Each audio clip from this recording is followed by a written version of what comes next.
Une nouvelle équipe de la coordination à la coalition des organisations de la société civile pour le développement de l'Afrique. Les membres de la coordination ont été installés la semaine dernière à Ouagadougou avec pour mission d'encadrer et d'orienter les interventions futures de la coalition. Le reportage de Fanta Ouattara.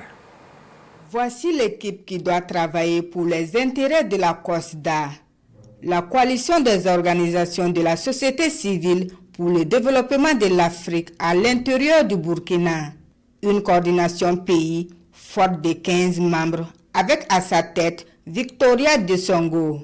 Cet événement qui nous réunit aujourd'hui marque le début d'un nouveau chapitre, un chapitre que nous allons écrire ensemble avec passion, engagement et détermination. Nous posons également les jalons d'une aventure humaine, d'une démarche citoyenne et d'un projet collectif qui, je le souhaite, portera ses fruits dans notre communauté et au-delà. Pour une durée de 5 ans, cette coordination a pour mission spécifique l'encadrement et l'orientation des interventions futures de la COSDA au Burkina, des interventions en faveur de l'amélioration des conditions de vie des populations. En ce moment aussi critique de son histoire où l'Afrique est à la recherche de ses marques, il semble qu'il y ait une impérieuse nécessité de se réinventer ou disparaître à jamais.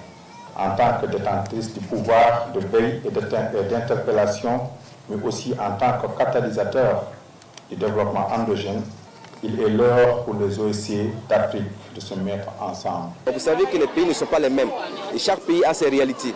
Donc il est bon que nous puissions mutualiser nos efforts, prendre l'expérience par exemple du Burkina Faso pour amener au Togo ou en Mauritanie, ou prendre l'expérience de la Mauritanie pour amener en Côte d'Ivoire ou au Bénin. C'est des expériences comme ça que nous partageons au fur et à mesure. Né du congrès de Nouakchott en Mauritanie en juillet 2024, la COSDA se veut une fêtière des OSC engagée pour le développement de l'Afrique via la culture de la paix, la promotion de l'intégration africaine, la promotion des droits humains et la justice, entre autres.